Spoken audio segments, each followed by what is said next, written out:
Hi, everybody. First of all, thank you for inviting us to speak today. I'm very happy to be here and to introduce our very exciting technology. So what we do basically is a modular cover for water reservoirs. Our application is both for agriculture and other segments. What is the problem? The problem is, first of all, evaporation. People are not always aware that the most significant loss of water on Earth is from evaporation from open water reservoirs. Up to 50% of the water, more of the consumption of the entire industry or the agriculture industry is lost due to evaporation. Another problem is algae. Algae can be have an adverse effect on the water quality, block pipes, and so on. Birds are also an hazard. And water quality in general and the temperature of water is a big problem as well that we're trying to solve with our solution. So I will talk really in a nutshell of what we're doing and what is our solution. There are existing covers for water reservoirs, but our solution, we think, is much more, it's very sophisticated. We have patent pending both in the US and Australia. In other regions, we have patents that are pending at the moment. I'll just show you. It's nice to be able to show you the product. So this is the product. I will really, in a nutshell, explain how it works. It fills half with water when we put it into the water, and then there is an evaporation condensation process happening inside the bowl that allows it both to cool the water, which is a very significant thing because most of the covers, they warm the water or they don't cool the water at all, and to prevent algae and evaporation. We have a video outside that explains the technology more in details. So this is the product. I'll go very briefly of what we've done. For 3 years, we've done tests with Mekorot, A/B testing. So all the results we have are based on heavy testing for many years. And these are still reservoirs in Israel that are covered at this stage. So what are the results? We prevent, in average, above 80% of evaporation, which is a very good result. We reduce the growth of algae because we don't let the light get into the reservoir. We reduce temperature, which is very important for dissolved oxygen. And we also seen that fish they live very good with our cover. And that made us also develop another application for aquaculture. So the main application, just as an example for agriculture, we've seen all around the world, in Australia, India, even in the US, of course, California, and other places, South America, there's a big problem of evaporation, and people do not grow as much as they would like to grow because of scarcity of water. So just for an example, in Australia, we received a grant from the cotton industry. It's a multi-billion-dollar industry, and they lose in crop above $1 billion a year because of they have no water, so they grow less than they would have wanted to grow. We see also in South America, in Chile, in Argentina, in the south of the US, in India, that people are not growing just because they don't have water. So this is the evaporation solution, our algae solution, which is also a very big problem, both in Israel, for Mekorot, for example, in the US. We've done some tests and projects. We've done one project with the desalination plant in Sorek. This is the bowls. They have two equal ponds. This is after only 6 weeks. This is the pond that was open, and this is the pond that was covered. So you can clearly see a good result. Aquaculture, we are in developing now because we've seen very good results with fish. The main thing that we can see that the bowls are very helpful, both to prevent bird predators, and we've seen the survival rates that are very significant, and both in mitigation of temperature. Both in the summer, we cool the water. In the winter, we warm the water a little bit, and we change and we reduce the changes in temperature, which is very important for fish.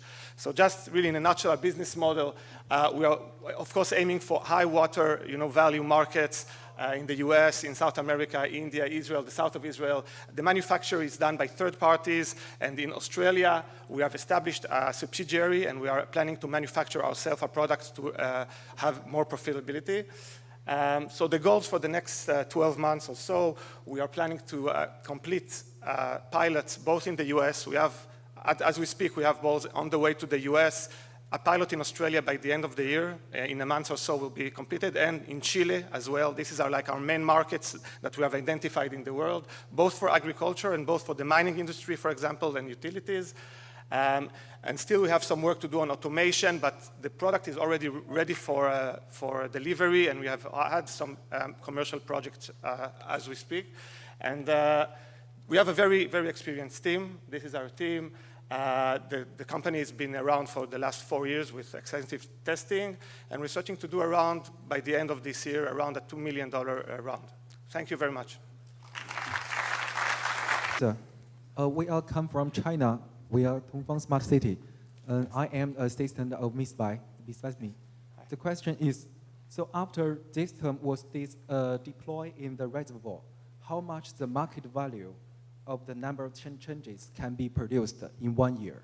How much is the market value for it? Yes, how much the market value?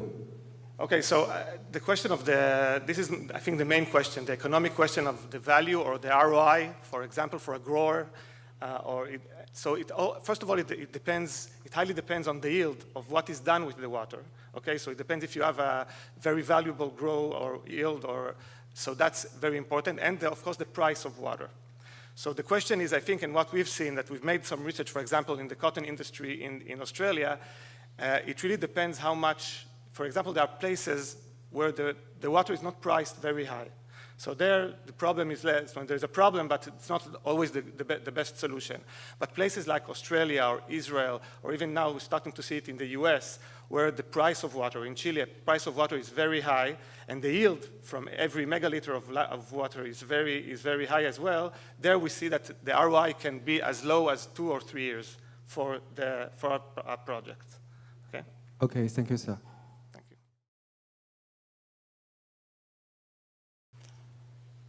Many apples, few pickers.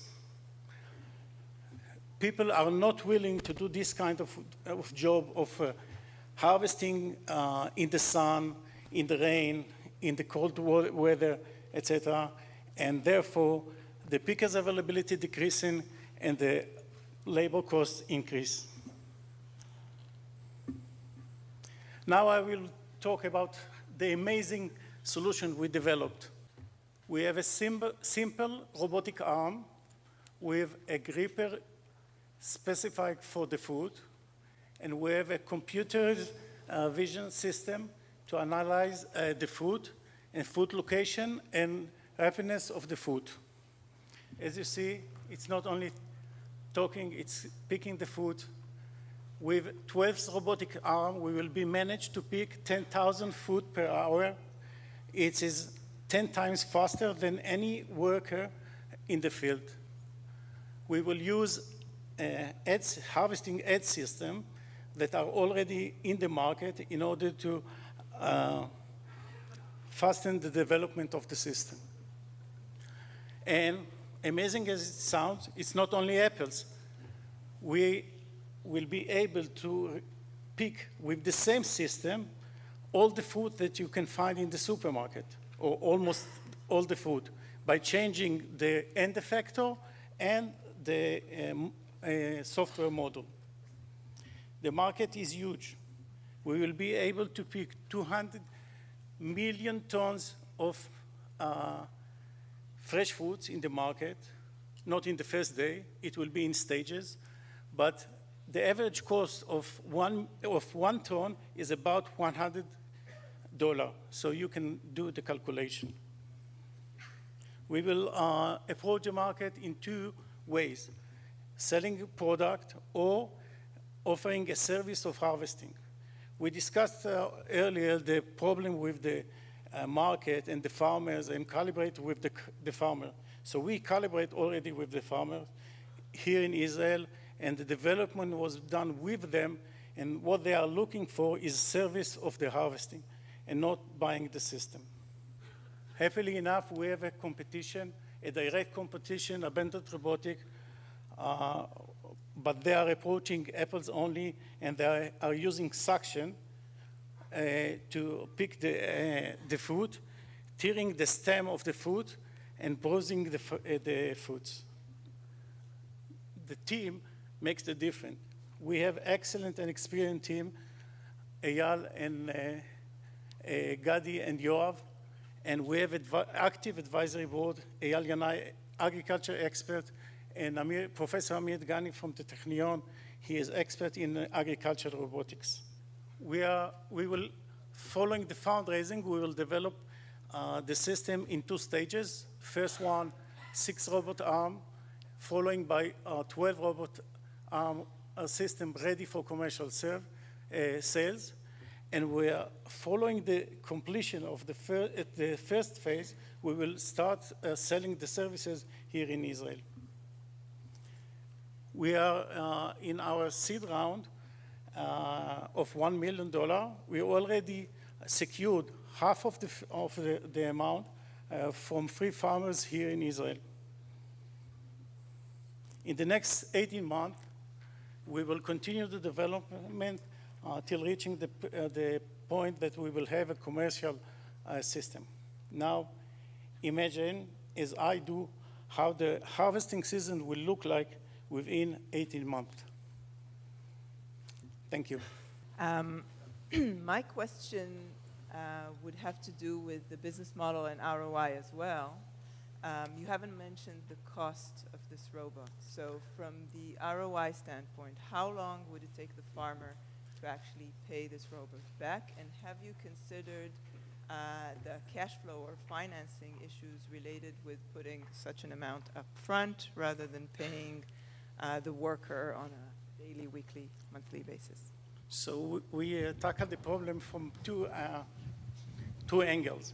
First of all, I think the best approach, at least at the beginning of the company, will be to sell a service of harvesting.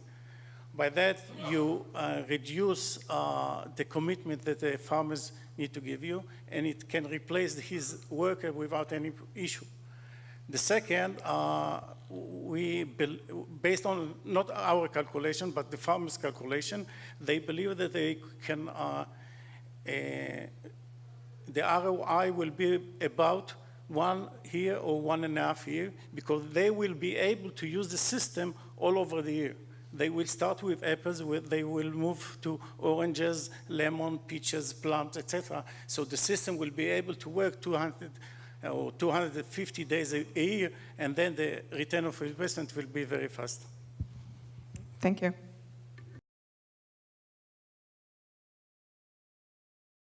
Thank you, Nitsa and Steve and Debbie for inviting me, for giving a very short presentation of NRGene. Few facts about the company. We are commercializing software solutions for genomics, for agri-genomics, with total focus on agri-genomics, with very lately expansion to human genomics as well. And genomics is a $2 billion market only in the agri, going to be $4 billion market in 2020. So why companies like Bayer, Syngenta, Monsanto, universities, governments, why they put so much money on agri-genomics? Simply because it works. So you can see here, okay, how many beneficial genes that each of them improve the productivity of rice were discovered since 1996 compared to wheat. And you see the difference is specifically because of the fact that on 2002, the full rice genome was published. Okay, so immediately you have all the gene reservoir, all the map of the rice genome in your hands. So you could, many investigators, thousands, were working with these genomes and find genes that improve yield, drought resistance, disease resistance, etc. Okay, so why not wheat? Wheat is as important. Okay, very simple. Wheat genome is 40-fold greater than rice genome. So there was no technology to do that. Okay, wheat genome is 5-fold greater than human genome. Okay, and for each gene we have 2 variants, one from our father, one from our mother. Wheat has 6 variants. Okay, so it's a difficult task. Okay, so you need different tools. People around the world will gather together, scientists from universities, from the big companies that are represented here, make a very big 1,100 people consortium to resolve the wheat genome. They spent 10 years, okay, over $70 million, and can resolve 5% of the full 17 billion letters picture, okay? And then they approached NRGene. They heard about us. We were then nobody, and they spent $200,000 1 month and get the full genome completed, okay? So it's 100-fold less time, 300-fold less money, and the work is done. So eventually what happens, like Duma talked before, in one day, we become from no one to number one, okay? So NRGene, everything happened by the end of 2015. By the beginning of 2016, we were the largest provider of genomes for the agri-world, okay? With over 120 genomes. So it means that already many, many thousands of scientists around the world are using this in order to breed better varieties of everything. Okay, we cover mostly crop plants, but also some of the animals, and we got a worldwide recognition that translates to very, very strong marketing distribution agreements with number ones like Illumina, which produced the raw data that we analyze, and they actually produce 90% of the DNA data in the world. And big names in genomics in China like BGI and NRGene, and many, many happy customers like Syngenta, USDA, and dozens of universities around the world. But one thing happened which is very unique on top of it, okay?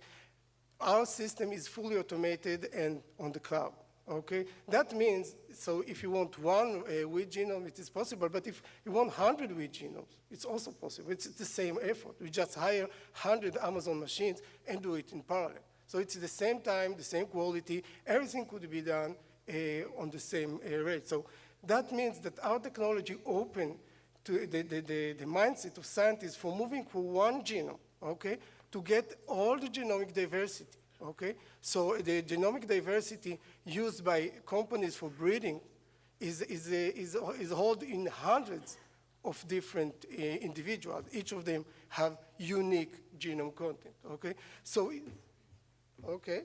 if we do that, and this is my last slide, what we can do, we can actually resolve all the genetic diversity within a breeding population, and then enable to find all the beneficial elements that distinguish each of them, and give you a planned roadmap to breeding rather than do random selection. So random selection of a typical wheat, new wheat variety development can take 7 years. With our tool named Genome Magic, which everything is planned, and you know in advance which of the genes you want to include in your final successful variety. It will take 4 years. This is what we show, but now our partners show exactly the same.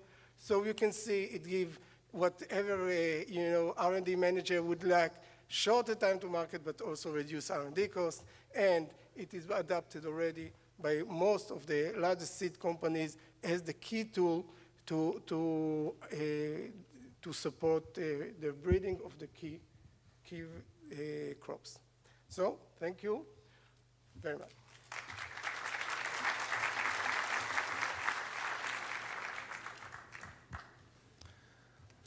So Gil, that was a great presentation, thanks. And Adrian showed us in his wonderful slide when he gave his talk about the importance of differentiated solutions. And the fact that you have revenue from a lot of the key strategics shows that you've done a good job in your early stage. You have revenue, we don't see that a lot.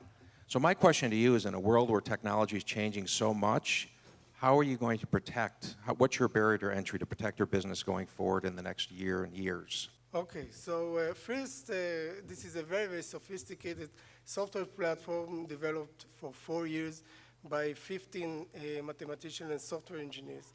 But it is a very big jump from anything that exists. So if a big company or big university want a tool which is on the cloud that can analyze and hold all their R&D data and relate it to the genome, to the sequences they are involved, this is the only solution that is currently available. So companies and universities that will adopt it and start using it to very long-term projects, to replace it, it will be a very, very hard task. So if you think about Bloomberg or Facebook, their technology is not that advanced, but being first in the market and making everyone become the standard, the state of the art, is giving you a big, big advantage. Thank you.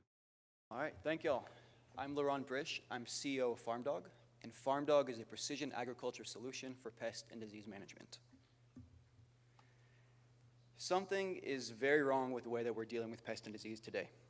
This is a $50 to $60 billion industry, yet all growers have seen return is 20 to 40% crop loss, worldwide, everywhere.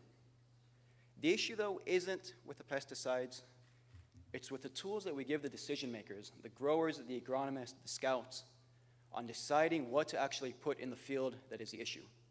Today, I'll give you an example with a 5,000-acre grower we're working with in California. He's got 4 separate scouts that go out into the field, search for pest and disease. They each use their own severity scale, their own models, their own communication tools. Each one of them gives him his recommendations and findings via a different communication medium. One by email, one via fax, one via a handwritten note that you see here, and one just gives him a call on the phone.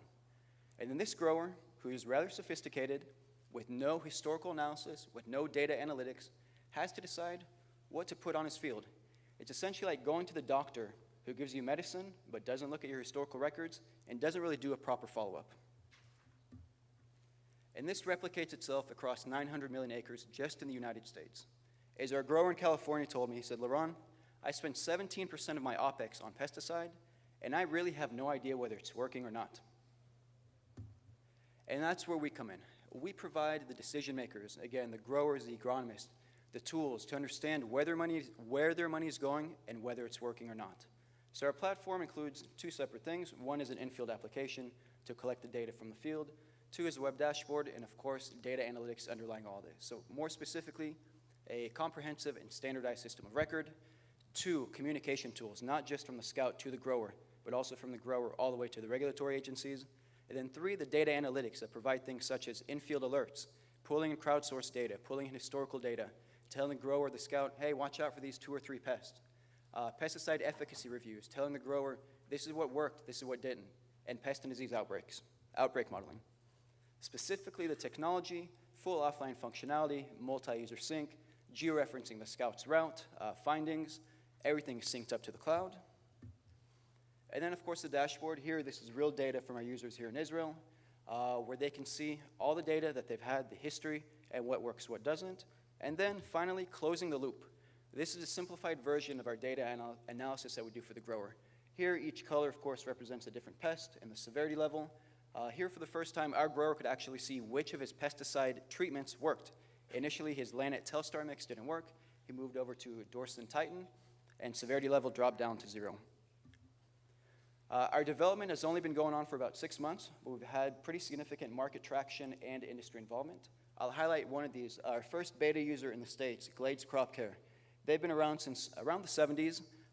They're an outfit of 50 different scouts, 75,000 acres in the Southeast, California, and Puerto Rico. They're our first beta user. So excited about what we're doing because they themselves didn't have a tool that let them be more effective and efficient in their work, that they wanted to be a stronger part of our development and now sit on our advisory board. So what does all this mean? For the grower, it essentially means, for the scout, it essentially means being more effective and more efficient, a workflow tool, data management tool. For the grower, it's being able to connect the OPEX, what's going out of his pocket, and whether it's working or not. And for government agencies, which we have also started working with, it's a way to more quickly and more smartly deal with threats to their ecosystem.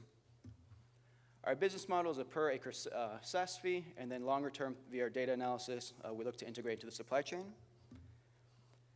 And our differentiators, the main one for us is we focus on the scouting process. For us, that is the first step and the most important step in dealing with pest and disease management.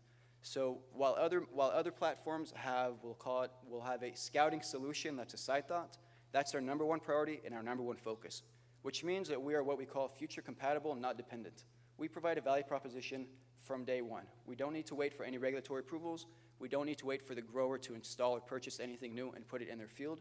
What we're doing is taking the 50,000 boots on the ground, the scouts who are already out there scouting fields all across the United States, and empowering them to actually take the data that they're collecting day in and day out and doing something with it. From that aspect, it means that we're also a crop and region agnostic. We're working with 25 crops in Florida, 20 in California, and partnerships and integrations. I've already mentioned Glades Crop Care, and we're now integrating with John Deere to pull information off of their tractors and sprayers. Quickly, our team, I'm co-founder and CEO, previously worked at McKinsey, where I was a post-harvest expert and a high-tech expert. Also a partner in a couple farm-to-fork restaurants in the States.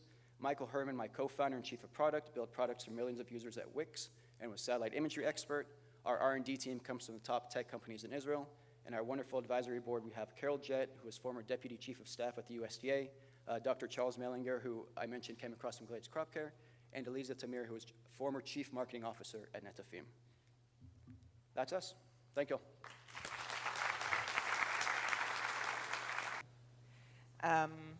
My question again relates to ROI. You've mentioned that the farmer you had a discussion with said that 17% of his OPEX goes to pesticides. Can you show, or do you think you'll be able to show pesticide cost savings is directly linked to your platform and show an ROI accordingly? The obvious answer is yes, of course we'll be able to show that.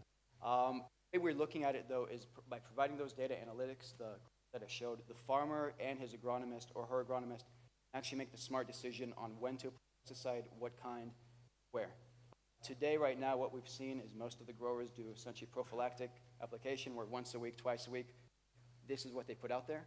And without being able to make the connection of saying, okay, this dropped my severity level from medium to low. They don't know that. When you ask them today, did it work? They say, maybe. So yes, definitely, and connect to their expenses, we will be able to close that loop. Thank you. Thank you.